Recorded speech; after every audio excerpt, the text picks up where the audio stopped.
2011 Mitsubishi Outlander. It's a 7-passenger crossover for people who can't afford a Toyota Sienna. Here's the third row, and here's the view from the third row. You're the third child, so you're gonna see plenty of this. I swear, these operation-style zigzag gear shifters are just troughs for human skin flakes. It's 2011, and we're still jerking our tri-diamond dicks over having LED taillights. Look at these taillight housings! Silver with individual recessed divots where the light-emitting diodes sit. Gaze at our recessed diodes! We're Mitsubishi, and this is the most advanced thing about this car. Louvers on the fog light housings. What are you doing? What are your H3 bulbs that intense? You need cooling fins? What? Are these ion cannons for your assault on Imperial Outpost Cardoni 2? Oh my Vec. I'm not old. I have the same engine as an Evo. I'm youthful, I am. 4.5, don't forget. Heat shield, brought to you by corroding out of its mounting screws and vibrating like an oven full of swap meat saucepans teetering on an uneven kitchen floor, making migraine sounds every time someone walks near it. See? Look at the grill. Look at the grill, kids. Look at the design language. It's an Evo 10. Remember the staple mission of every Grand Theft Auto game where you have to use the slowest passenger car on a time-sensitive objective, and you're there playing it, and you're pressing the gas button down hard, as if that's gonna help? Come on, go, go, go, go, go, go. Damn it, I hit a utility pole. Reset, because I already lost. That's the mission where, even if you do everything perfectly, you only finish with 1 second left. That's what it's like to drive an Outlander. It's just, come on, merge, come on. That semi is coming up fast. Come on. See, an Outlander is powerful enough that you don't notice its sickly engine on township roads and US numbered highways because, whatever, you're accelerating gently up to 45 miles an hour, so Jeremy doesn't spill his Sunny D.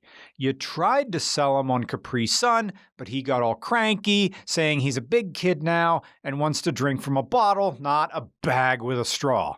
But once that Sunny D cap unscrews, all bets are off, so drive like a cloud.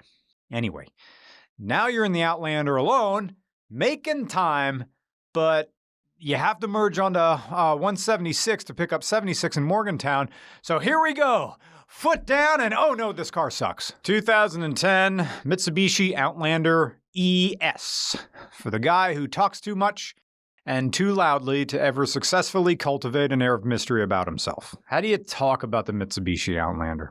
It's a special kind of hell when you find a car that inspires so little.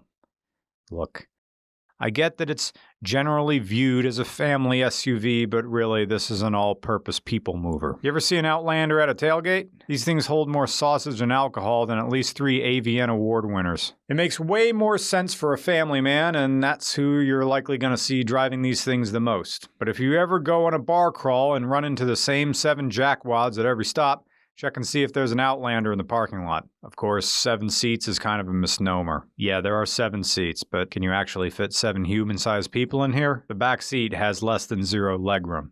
It has legroom deficit. You can't even film the third row with a normal camera. You need a GoPro to get in the crevices. The third row is somehow less accommodating than a Jeep Commander. And I get that this is meant to pack everyone in and get them to places of safety, but I can't imagine driving 6 other people of various ages who may or may not get along at any given time. The sheer stress. Like being a child lost in a mall, and then being handed a gun and being told you're the newest security hire, and go bust those kids opening all the sealed video game magazines at the Walden Books. Hard pass. The Mitsubishi Outlander runs on a 2.4-liter engine, more specifically the 4B12 dual overhead cam Myvec inline 4, which makes 168 horsepower at 6,000 RPM and 167 pound-feet of torque at 4,100 RPM. It's part of the Mitsubishi 4B1 engine family that had custom designations and specifications for each company that used them. Mitsubishi used them, Hyundai used them, and so did Chrysler. This also shared the Invictus,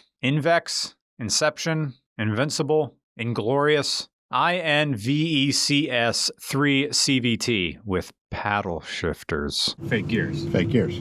It stands for Intelligent and Innovative Vehicle Electronics Control System. Ugh. It's basically a standard wheelie bobber in there with a manual sequential shift gate. It's whatever with a capital W.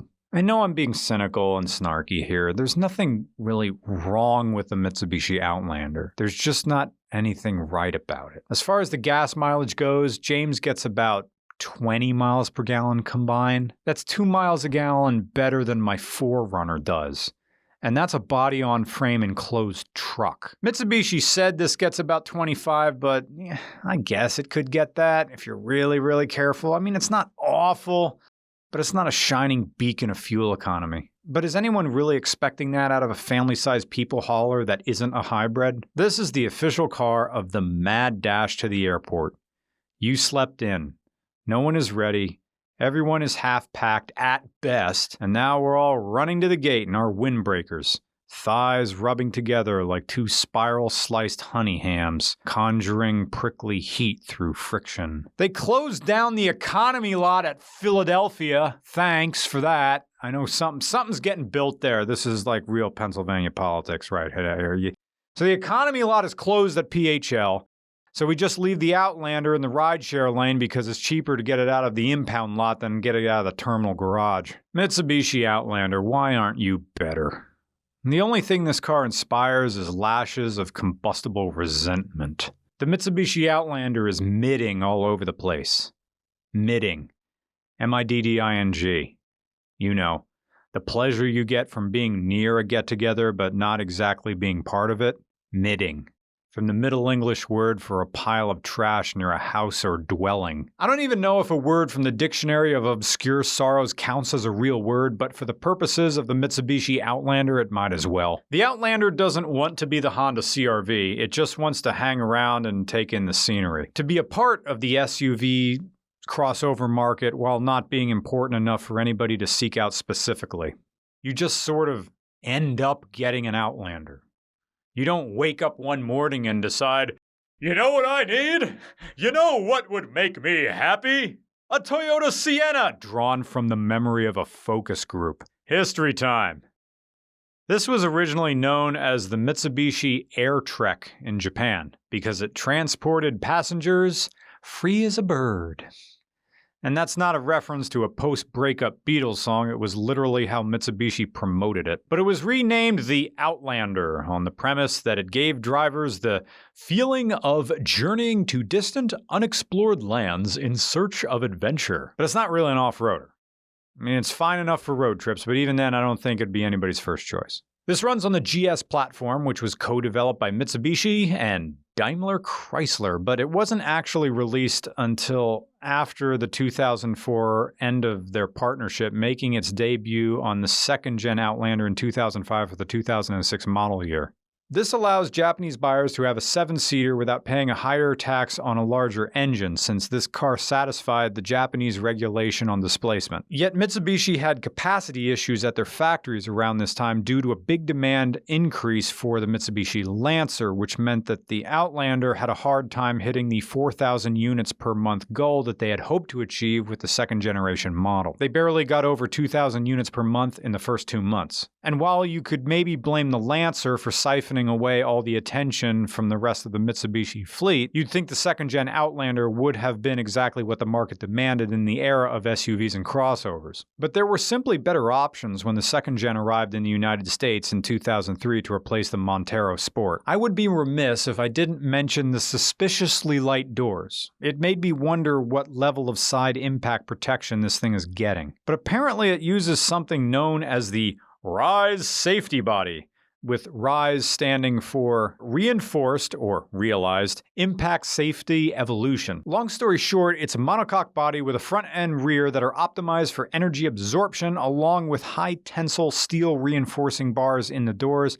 as well as the side pillars and roof rails. It's your standard unibody safety cage. It vaguely calls to mind Saab's aviation-inspired load paths for crash safety. And while we haven't gotten the chance to do many Saabs to be able to compare this to, this feels like a reasonably safe car for its time, earning a 4-star crash safety rating. In the grand scheme of things, a Mitsubishi Outlander isn't the type of car to inspire enough passion to dislike. It's more invisible than an Avalon. It's more invisible than a Camry. It's more invisible than a beige Camry. But it's almost impossible to think of that passion going the other way either. The Mitsubishi Outlander is the very definition of mid. Don't feel guilty if you have to settle for one. But like a relationship with someone who lets you share their bed but nothing else, you can do so much better. Sing me a tune of a car from Mitsubishi that you don't charge. Plenty of room like a fruit of the loom.